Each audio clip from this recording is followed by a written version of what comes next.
সরকারের জায়গা থেকে নির্বাচন কমিশন নিরপেক্ষ আচরণ করছে না, এটা আমরা বিভিন্ন সময় বলে আসছি। জাতীয় নাগরিক পার্টি এনসিপি সংস্কারের পক্ষে যেরকম দৃঢ় অবস্থান ছিল, বিচারের পক্ষে যেরকম দৃঢ় অবস্থান ছিল, একইভাবে নির্বাচন এবং গণভোটের পক্ষে তারা দৃঢ় অবস্থান আছে। আমরা যে কোনো মূল্যে 12ই ফেব্রুয়ারি নির্বাচন অনুষ্ঠিত হোক এটা চাই। সেই নির্বাচনে জয়লাভ করে আমরা সংসদে যেতে চাই।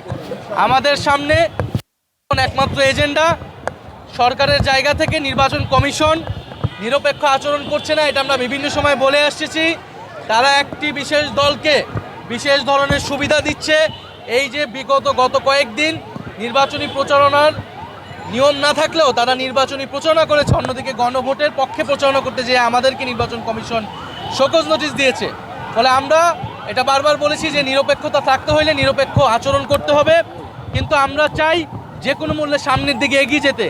জাতীয় নাগরিক পার্টি এনসিপি সংস্কারের পক্ষে যেরকম দৃঢ় অবস্থান ছিল, বিচারের পক্ষে যেরকম দৃঢ় অবস্থান ছিল, একইভাবে নির্বাচন এবং গণভোটের পক্ষে তারা দৃঢ় অবস্থান আছে। যে কোনো মূল্যে আমরা সুষ্ঠু নির্বাচন 12ই ফেব্রুয়ারি যাতে নিশ্চিত হয়, সেজন্য যা যা করা প্রয়োজন তা আমরা করব। নির্বাচনী ঐক্য বিপুল ভোটে জয়ী হয়ে সরকার গঠন করবে, আমরা এটাই প্রত্যাশা করি। বাংলাদেশের সাধারণ মানুষ আমাদের সাথে আছেন এবং জুলাইয়ের আকাঙ্ক্ষাকে ধারণ করে সংস্কারের অগ্রযাত্রাকে নিয়ে যেতে হলে 10 দলীয় ঐক্যজোটের জয় লাভের কোনো বিকল্প নাই।